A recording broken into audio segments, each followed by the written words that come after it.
change is possible, because this is something that I believe in, and I also use it, and to sharing the working and great examples on a smaller scale, on a bigger scale.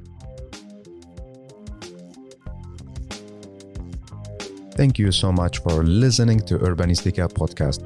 I am Mustafa Sharif, an urban planner, and you're more than welcome to join my big journey of exploring the making of smarter and more livable cities.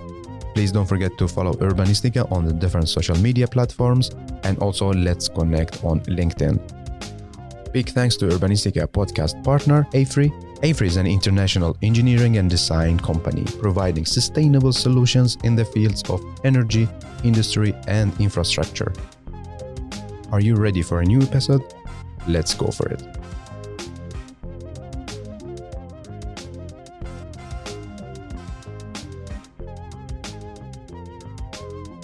I have the pleasure to welcome Laska Nenova to Urbanistica podcast. Hey, and welcome, Laska. Nice to be here, and nice to see you. Thank you so much. So how are you doing? I'm doing quite well. Yeah, ready for Christmas, a different Christmas, but still ready, and placemaking my own home, putting the lights and the Christmas decorations, and also internally. I will find a new word, positive vibes, creating positive internal world that, it's the holidays, it's the families, and I'm trying to go this direction. Yes, that's a great direction. And thank you so much for giving your valuable time to record this episode. Oh, you're welcome. It's a pleasure for me. So where are you now? In which city? Yeah, I'm based in Plovdiv, Bulgaria. And before anything else, I need to say Plovdiv is the oldest living city in Europe. And I always say that. And, in a next year situation, hopefully everybody that listen and watch us, they can come here. And oldest living city means that we had population here for more than 6,000 years. So it's the oldest living city in Europe and the 5th oldest living city in the world. So this is where I am. That's awesome. That's awesome. So we would love to start with you. You are our storyteller for this episode. So please tell us, how would you like to introduce yourself and what are you passionate about? I've been thinking quite a lot on this question. Usually, if I try to answer truthfully, people think that I am a schizophrenic. So then I change it to a person with many hats. But my colleague and dear friend Jeroen from the Placemaking Europe Board, he has this term of zealous nut. And this is how I would like to present myself, because I'm really passionate about the things, mostly about change, seeing positive change. And, this is how I present myself, because I have a professional role, which is the membership and campaigns manager for International Sports and Culture Association, based in Copenhagen, Denmark. I'm also a social entrepreneur, because I founded my own organizations here in Bulgaria, an NGO dealing with positive change. I'm also part of a founder of a functional sport club, Wow Gym.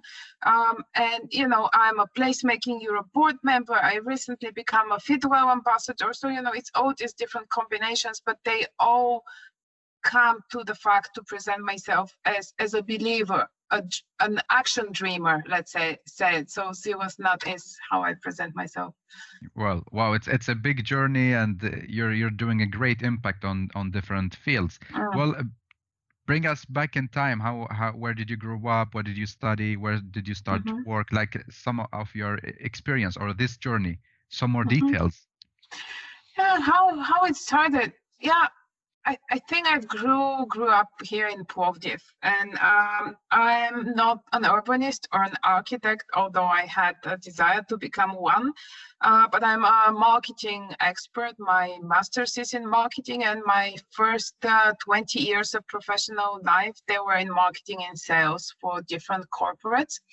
And yeah, back in 2009, with a personal situation where I was diagnosed with herniated disc, I kind of quit the job of, climbing the hierarchy, being a corporate persona, and move back to my own city, where I decided that I want first to change myself. And then from that personal change, I decided that people should not be subject to pain in early age. And I started learning and rediscovering, physical activity for health. So this is one thing of what I've started. But, from this passion of change, I think it started back in USA. I was a student there, and exchange student. And I remember this moment where on 4th of July,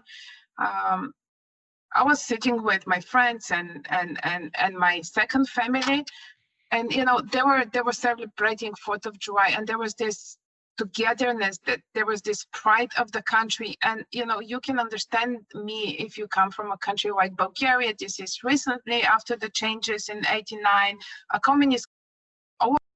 People, our parents, they wanted us to get out, to move out of Bulgaria for better future. But on this 4th of July, I was like thinking, how come these people, coming from Germany, from UK, from Sweden, from everywhere, they call themselves Americans, and they're very, they have such pride in their country. So I decided when I finished my studies and exchange to come back and try to do something for my country. So it's really, this has been the path. And all my years of, how to say, being a grown up, I've been always trying to not to be negative about the problems of my country, but to be positive and create situations and, let's say, critical mass of supporters where we can change together. And this takes time, but it has been a long journey from being self-centered to being outward-centered. Yeah, I really love this journey, that you inspire so many people, and you do the change with the people as well, not only by your own. It's a great, how to say, it's a great journey. And now we are in placemaking arena. How did you start? When did your story start that you joined placemaking network in Europe? This is a long one. As I said at the beginning, presenting myself, when I quit my corporate job as marketing executive, I went back to my city, and I spent 1 year in rehabilitation because I've put myself in a position where I was losing the feeling in my legs. So this took a lot of time and a lot of study. And then I certified myself as a fitness instructor, group fitness instructor. I've started learning about non-formal education, all the things that, are not things you see in corporate world. And with that direction, I founded the WOW Gym fitness club. And the basic concept was that I don't want to have a place where we promote aesthetics. So it was never about how you look, but how you feel. Because what the doctor said, they gave me 2 options. You have either back operation, or you spend 1 year in rehabilitation and you need to create a healthy core. And I asked the doctor, and I said, but I'm too young to have it. And he said, no, you're not too young. You're already old, because I have people 18 years old who had very serious problems. So, and I'm taking it longer because, to see where I ended up in placemaking. So with this story, I created the gym. Then in 2012, I discovered MOVE.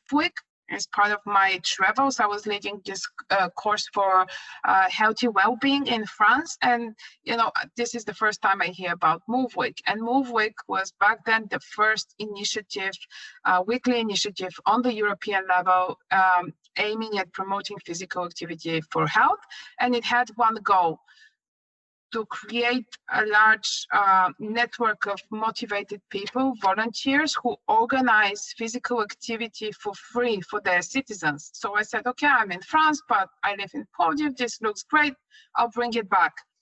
And, this is where my marketing came in, because just for this initiative, we've managed with municipality, with sports club, to create over 100 events. Move Week in my city for the first year. And then this is how International Sports and Culture Association, they invited me to lead the NowWeMOVE campaign and Move Week first on the Balkans, then Europe, and now it's more global. But with the development of the week and the campaigns, because we had different events and initiatives. We had Move Week, then we've created the No Elevators Day, then we had the cross-border biking tour, then we had the European Fitness Day. We've created different initiatives where we are asking people to find their move. And very often we were organizing our events and activities outdoors. So be it a park, be it a street, be it a plaza, be it in the mountains. And what I followed through all the reports of the national coordinators, the partners that we work on each country level, is that, you start noticing that our call to action was so strong. We had a lot of people, we had millions of people being active in the events. We had thousands of events, thousands of supporters, but still it's find your move, go out. And in many countries, maybe not in Stockholm, but you go out and go where? In Malta, for example, they have very narrow pedestrian lanes, so you are not to walk or to bike. In other countries, you want to run, I say go run, and you go out and there's air pollution. Or we go to the park and then it's littered, there's no light, dogs poop everywhere, so it's not suitable for people. And this is where back in 2016, 2017, thinking how to enhance the call to action to national coordinators and how to not only to have campaign outlook, but to have long-term change and impact, I started looking, what do we miss? What is the sector that we can work more? And this is how I first got the notion of placemaking from the Project from Public Spaces website. I applied for their leadership group. And then slowly with time, I started thinking in different projects. So back in 2017, I organized in Sofia together with the BGB Active team. This is the organization that I founded in Bulgaria. We organized a conference, the first conference, large-scale national conference dedicated to urban reimagining, redevelopment, and where the term of placemaking became like something that is not out of space, but something tangible. And this is where I met actually Jeroen. And these were the first step into engaging into the notion of placemaking. And then 2018 with the Stockholm conference, and we continued working together.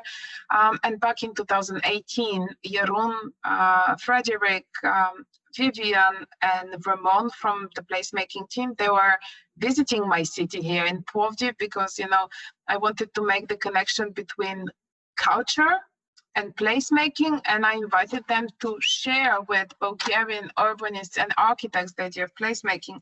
And this is where actually Jeroen shared the, Jeroen father, the Placemaking Europe network. Yeah. For the people who don't know, we can share a bit more, but the idea of creating a formal, not a formal, we are still informal, but just to put more attention to Placemaking Europe as a network, and that we organize ourselves. And this is one of the fastest growing networks that I know. So this is in very brief short how it all started, my journey. And now I'm also a board member of Placemaking Europe since 2018. So that's amazing. That's amazing. Yeah. That you're not really into this world of urban planning, architecture, but now you're an active part of it, and also as a board member. So what does it mean to be a board member? What is your task in Placemaking Network?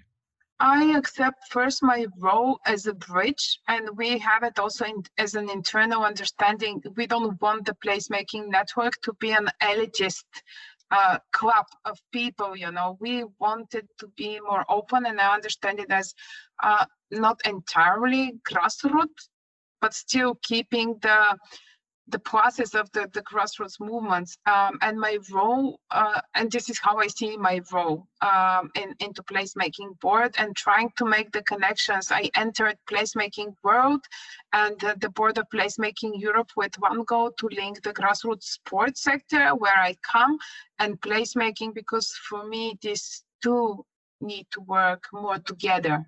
They work in same fields, and I discovered we call things different names, but usually it's with the same objective and aim on our mind.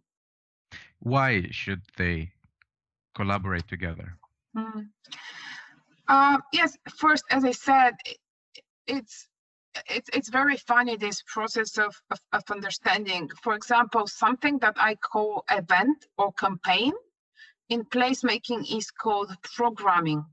But in terms of our events and activities, NowWeMOVE campaign is a year-long initiative, and we have these different moments where we discuss with our national coordinators and MOVE agents how we organize events and activities. And they have the collaboration on the national level with their municipalities and responsible people. But it's more event-based, where with placemaking, again, we have the place. It starts with the reimagining, or even with the programming before you have these long-term changes, so you see how people interact with the place, and it has this also a bit more deeper understanding of how an idea can be turned into reality. And this is where I see the connection, because we work in the same direction. We want people to live healthy lives in beautiful and lovable places, as Hans say, and like them that they lead it in an active life. But we need this collaboration, so we understand how the different needs and wishes can work together. You mentioned you see yourself as a bridge between two different areas. Is there a big gap between these areas? I don't say there's a big gap. I just say that we've never drunk beer together before now. This is what I say, because when we start sitting and when you start translating a bit of urbanist placemaking terms to the grassroots sport sector, and when you translate the grassroots sport, physical activity, to the other group, then we start understanding each other. Again, I think that in certain areas, in certain dimensions, we strive and do the same, but then we go to a bit different direction. And I think combining the knowledge of how city operates and how could be changed, and how people move and how they can move better for their health, this could really help just bridging this, let's say, maybe lost in translation, not a gap. Great answer, because I see the benefits for the both sides, that the people from the sports sector will get a great space to practice, and also the space will get the great people to make it livable and create a life there. So there is a win-win between within this collaboration. But who is responsible for that? For what? For the collaboration? For the collaboration, exactly, like from placemaking side and also from sports sector side. I think all of us, I think that the people who have touched upon different ideas or methodologies, because not all of us have the possibility to travel to many places for work. For example, I've been I've been traveling every month for 3-4 meetings per month, different countries, different people, different ideas. And for me, this is a great thing to hear something and and then bring it to the other group of people. So I think it's up to us to be open to these opportunities and to share the ideas and knowledge openly. There's no external responsibilities. So everybody should be part of this. Everybody should be on this market of opening and sharing ideas and making sure that, idea is not a rigid thing. I think I read something, it's that you need the action. And I think ideas could also be, we live in different contexts. So, something happens in Stockholm and something does not happen in Plovdiv. But I think this is where our responsibility lies. And I think a bit of resilience, because things are not always easy. but we need to, this is where the responsibility again internal, we need to keep going. Yeah, exactly. Especially as now a placemaking community. Especially the community, we are so strong because we are together, and open sharing of ideas and support could be found quite easily.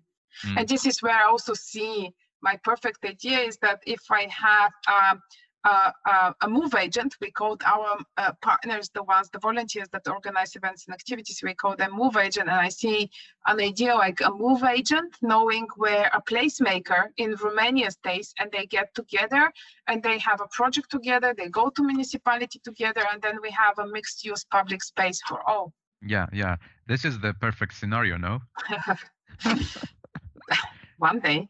Yeah, of course. Yes, of course. Can you share with us an example of where the placemaking come together with the sports sector or with the grassroots sports sector?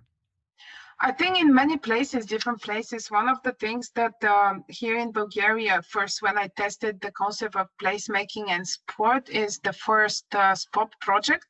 This was the first national placemaking project engaging grassroots sports and youth organization with the concept of placemaking. And the idea was to work out of the big cities. So with, because, big cities, usually they have also water resources. The organizations in these cities have better capacities, and this is reality to fundraise, to work with municipality. So it was a very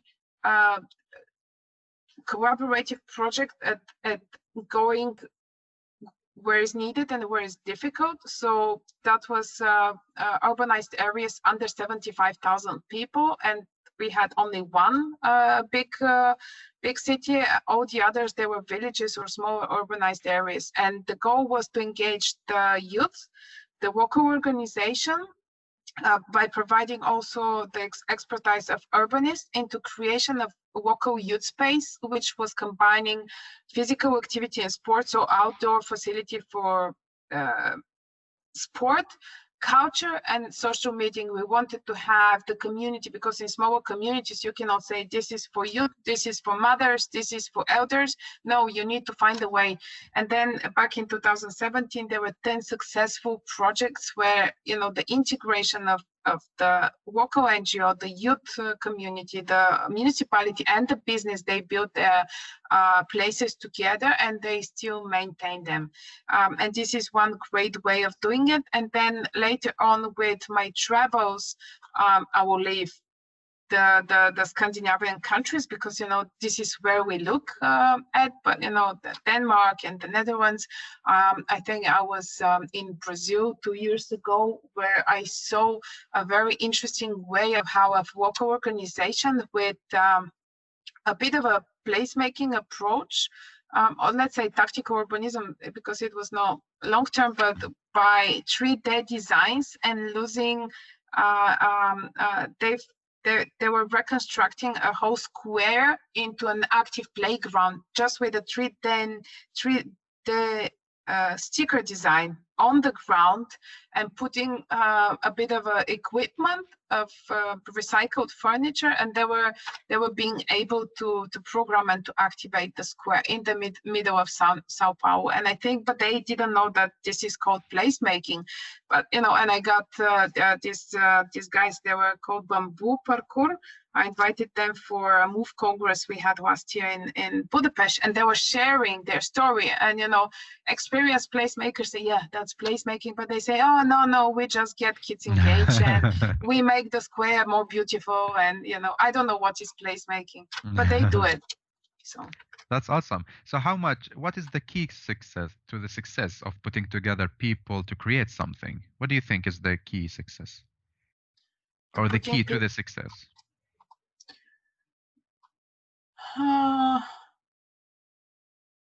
Very interesting question. What is the key to success? I think the key to success is this true passion. First, you as if you're a facilitator of the meeting, of putting people together, is true passion that you show. And even if you don't know, even if you don't use the right words, is the true passion. And then making sure that you take people step by step and link to their own context. So it's not something that is top down, but really showing what are the benefits and how their own cause with their own problems could be developed on their local level. This is what I say, ideas exist, but you cannot just copy paste them. You copy and transfer them and paste them. I think this is the key to success, that you don't intimidate people with the cycling lane of Copenhagen, which is developed for since the 70s with a very good governmental support and strategic thinking. So this would be for me the success. Yeah. And also accepting small wins as big wins. What I mean is that, for me, if an event moves one person long term, this is a great success, because then this person becomes the fire. There's the Prometheus in their local community.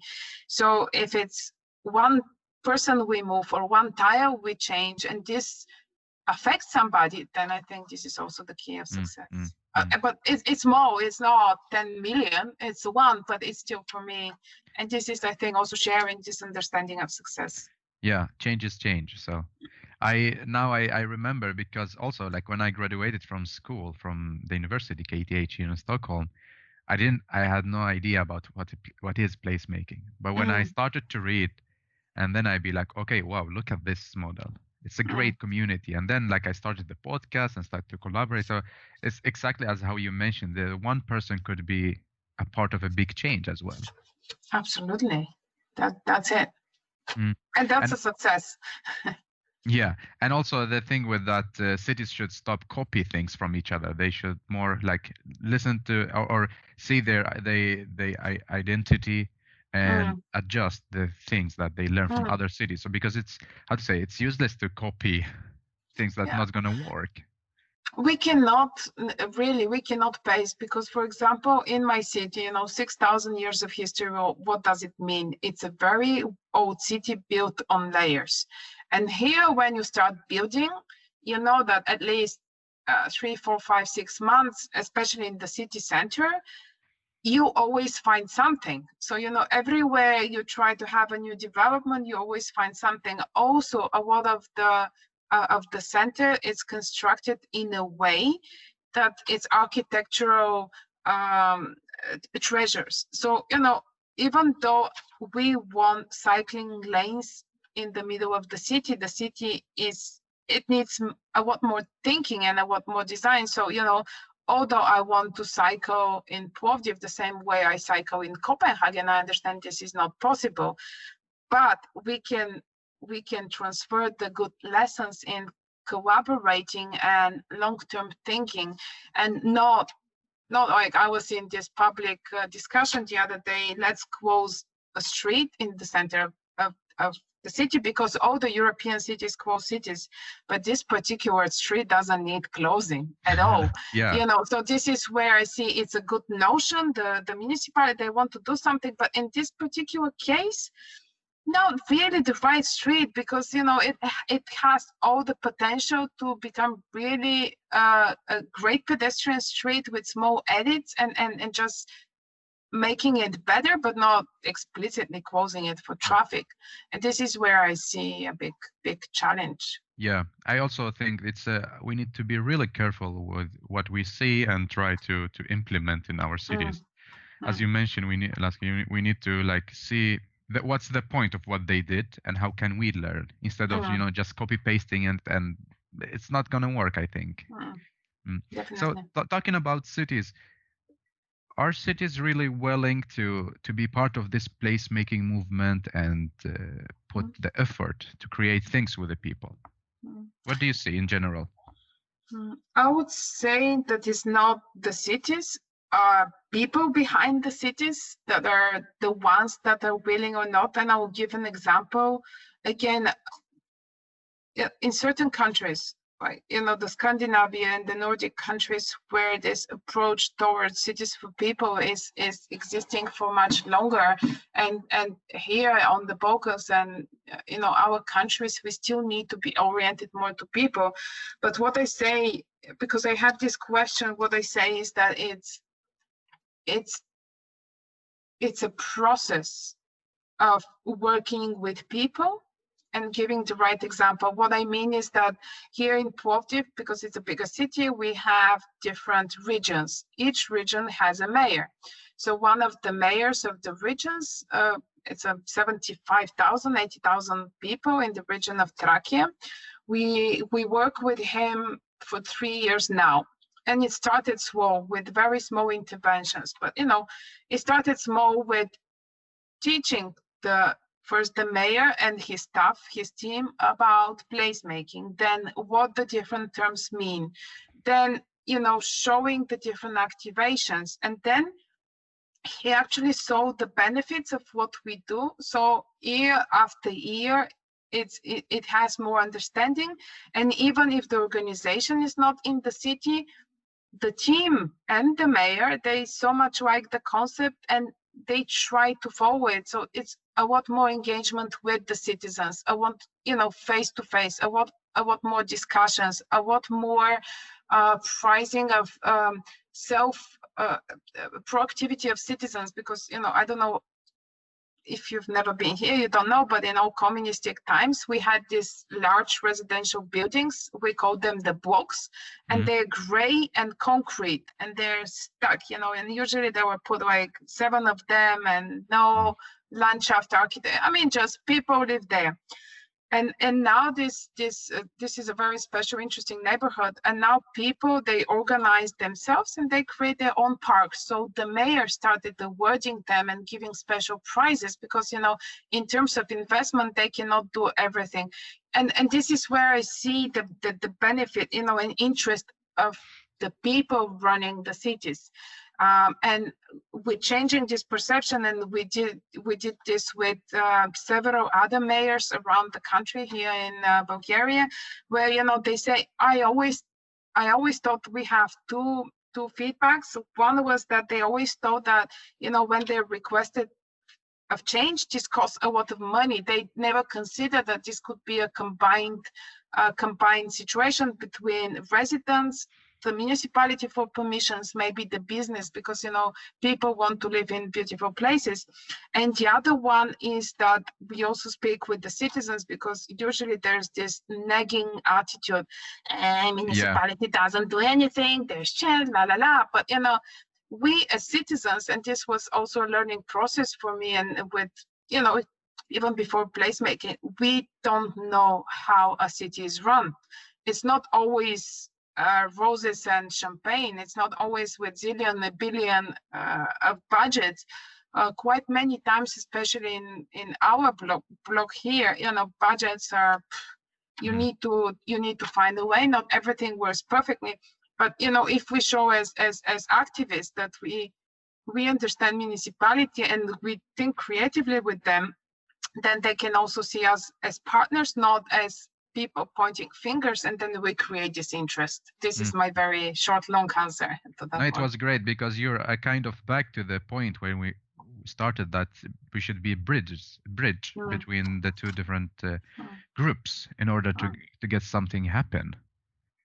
And Laska, are you thinking to get involved in cities and politics, and then just being in placemaking and in the sports sector? What is your thought or reflection about this? I've been asked if I have an interest to start a political how to say path. You know, it's when you do these things, especially in my city, to say, oh yeah, if you go for a mayor, we vote. I've been thinking it and I've been considering it, but I think I'm not the perfect politician. I think I'm sometimes too direct, and sometimes I'm too pushy. Yeah, if I'm to be honest, I think in my current role as an activist and as a person who has the possibility to also work on, especially in my city and in my country, of, you know, what I say, what BGB Active does is not events, is not activation of people, but what I would like to say is that we create this civic interest and civic engagement, because, you know, with so many years under the Communist Party, and now we are 30 years in the changes, but it doesn't happen so fast. It's like people, I would dream people to be more active and looking for their rights. So I think there's a role in that, and I'm still not sure that I want to enter the politicians' realm now. Maybe when I'm 80. So no. yeah, so you're not thinking to enter that world now. I've been thinking, but I've been just thinking. I'm not ready to act or be serious about it. When I get really pissed, I'm like, okay, I'm done. And you know, I call people. I say, are you voting? I find PR agency, and you know. But then this is just a very, very small thing, because politics is another thing that I need to learn, I think. Yeah. Do you think you will do less impact and change if you will get involved in politics than what you are doing now?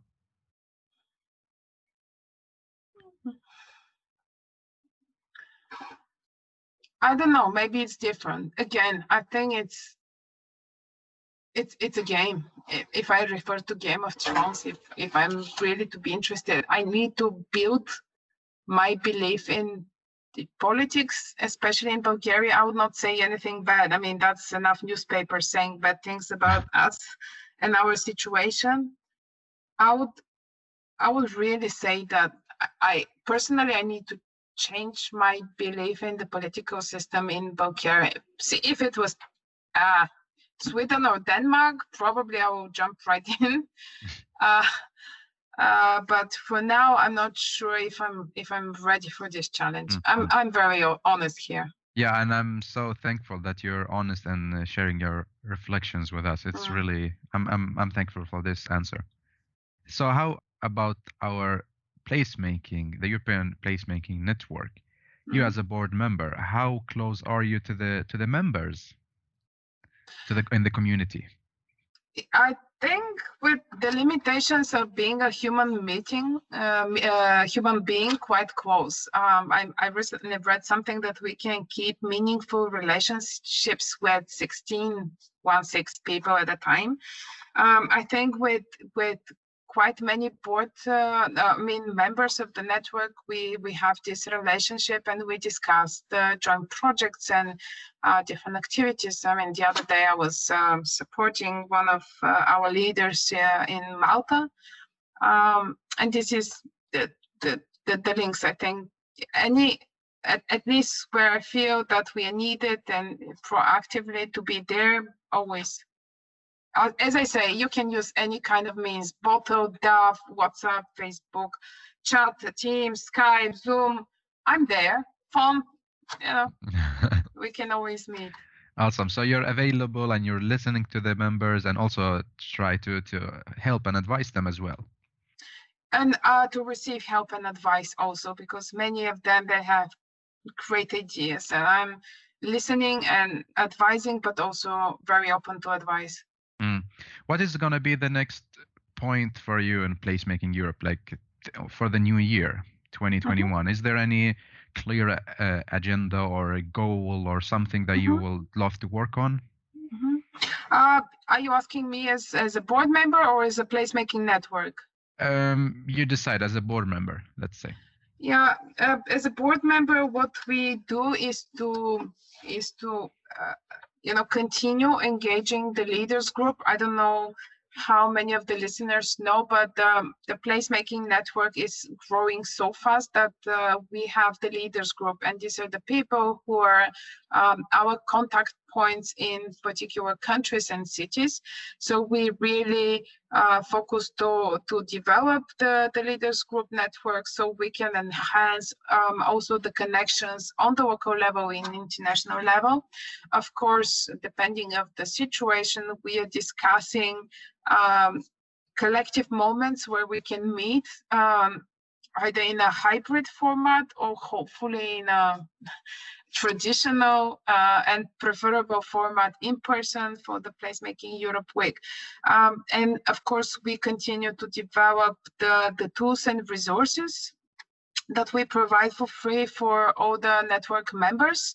And this is done by partnering in different projects or initiating in different projects. So all this is happening simultaneously. And of course, we work to professionalize the Placemaking Europe as a service organization. So we secure what you say, the support, the listening part is really there on a stable basis. Yeah, fantastic. I'm looking forward to see, like, I think many big changes going to happen during the next coming year. I think the community is growing and we are getting more formal. Yeah, formal or informal, I think is just in the needed, formalization is needed just to secure that there's systems and processes ensuring quality, but I think the right balance is also to be as to now very open to different ideas and people and experts. And yeah, maybe I mean like formal, more like structured, or there's like a strong system to put together all these different players together. Yeah, it's gonna be really interesting. Well, thank you so much again for sharing your reflections with us, for inspiring us. I'm really happy to talk to you, Laska. And if you need me again, I'm here. Always happy to share and to talk and sure. And to connect. You have so many stories to tell. So, but I'm interested now to ask you, what is your favorite public space? You have been in so many different countries and places. It's I think as we say in placemaking, you know, when you ask what is the difference of place and space, and from space to space, is your internalization of the space and how you perceive it, because it could be your favorite in this particular moment you are. But you know what I'm thinking is not a public space, but it's a city. But it's not like, you know, I will say New York and people will say, you know, this is so trivial, but I would answer why, because, you know, I've been, for me, New York is an example where the top-down approach, and not the top-down approach, the strategic lead of the city in the face of the Mayor Bloomberg, and this creating it as a city for people, and the many changes that they managed to do for the past 10, 12 years, and continuation of that direction of how cities change. Because, you know, I had these possibilities to visit the city before the new direction, and I've made it a point to visit it again last year. And for me, it was very important, you know, as a European and as a coming from my region, is I was visiting all the places that we read on the internet, the High Mile, the Hudson Yards, then all the developments, Central Square. But, you know, just to see how a place I've seen before, filled with cars, not people, it's changing, and to meet the collectives behind it.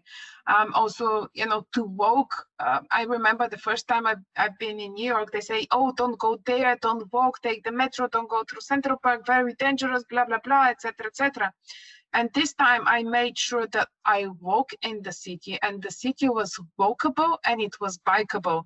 So for me, it was just the insurance that if a city like New York, with so many problems, with so many people, could go into direction of changing, then all other cities have the future. And this is what makes it my favorite public space as a whole. Yeah, I think you're inspired by the journey that New York did, still doing also. It's not just the space. Other than that, one of my, just if we speak about spaces, is this square in Rotterdam with the flying grass carpet. I don't pronounce the name. I don't know how to pronounce it, but this has been a project that I also have seen online, and I've made sure to go and see. This is another very favorite public space of mine, because I see the great collaboration between the sectors, and I see how the square is turned. I mean, you can go do picnics, you can, you know, just use it as a proper grass field, but also the municipality and the different organizations, they program for the city. So you do yoga or CrossFit competition or go for a jazz concert. So for me, this is also one future point and aim to replicate it in, you know, in many other cities. And I always share it as an example that, you know, Rotterdam is another city on a journey that I like to visit, because I also had the chance to visit it many years ago, and then I'm returning, and each time the city is changed. Yeah, and that's awesome, no? Absolutely, because it shows it could be done. Exactly. It's not just in fantasies, and we don't live in utopias. Exactly. That's great. Well, Laska, I would love to finish this episode by asking you to give us 3 takeaway messages to all the listeners, especially people from the community from Placemaking Network in Europe. I would connect it with 3 hashtags. May I? Sure. The first one is find your move. This has been, and it's a core belief of myself. I say physical activity for health. And if you notice, I don't mention sport. I don't disregard sport, but I just want to make sure that, you know, physical activity every day, physical activity for health, it's super important for us human beings. We are designed to move. So this is what I always say. Don't find excuses, find your move. The second one is change is possible, because this is something that I believe in, and I also use it into sharing the working and great examples, be it on a smaller scale, on a bigger scale. And then my last core message and my last hashtag is make space for people. It is an initiative started this year when many city officials started closing parks, not opening streets, and you know, leaving us confined in 12, 15, 30 square meters.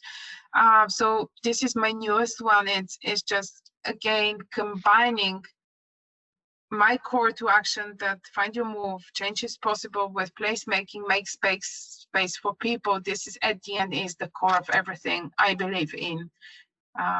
And that's my core messages and my 3 hashtags. I love how you combine them, and also I love the core message. So thank you so much again, Laska, for the inspiring messages. Thank you for inviting me. And do you have one question for our listener to reflect about?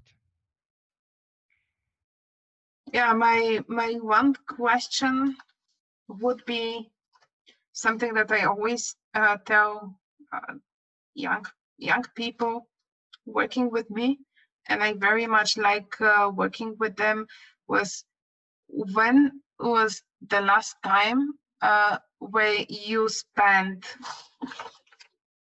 1 hour on an empty white paper trying to remember why you do the things you do and where you're going?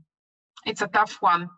But now, with all the open tabs, all the meetings, I believe also for me, this is a reminder for me. I quite often say to myself, just don't run, because sometimes you forget where you run to. So what was the core principle? This would be my question. And also a request for people, we need to keep spending more time into this initial quiet thought. Yeah.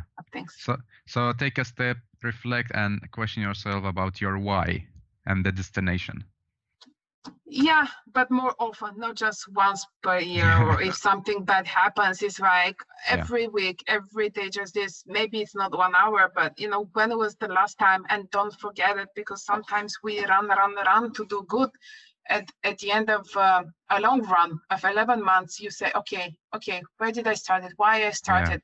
And I think this also reflects how we expose and how we interact with others. Sometimes, you know, it's not, we don't run for the running, we run for the impact.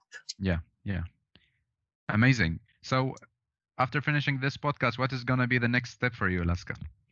A series of meetings, you know, end of year, a lot of planning for next year. And then the future is, as I mentioned in the beginning, I've recently became a Fit Well ambassador. This is a New York-based organization, the Center for Active Design. And again, I'm continuing this link finding, better ways to help people find their move. And here with this one, I don't have it for the, the knowledge, this combined knowledge that the Center for Active Design has and the Fit Well ambassadorship. I believe it will help me to speak and motivate better building managers and building owners into rethinking how they redesigned already existing buildings that were not built so they provide better health and well-being for their residents, and also to enhance the campaigns that I lead. No Elevators Day, I would invite everybody to check it. No Elevators Day, it's a global campaign, very easy, targeting people to rethink how they use the stairs and use it more often. And this will be my long-term thinking in that realm, again, combining the principles of design and activation. Wow, it's going to be really interesting to follow your journey, and I wish you all the good luck. Thank you. So thank you so much, and hopefully talk to you again and see you around on the social media platforms, and hopefully see you IRL one day. Hopefully, we keep in touch. Yeah, thank you, Laska. Bye, thank you again.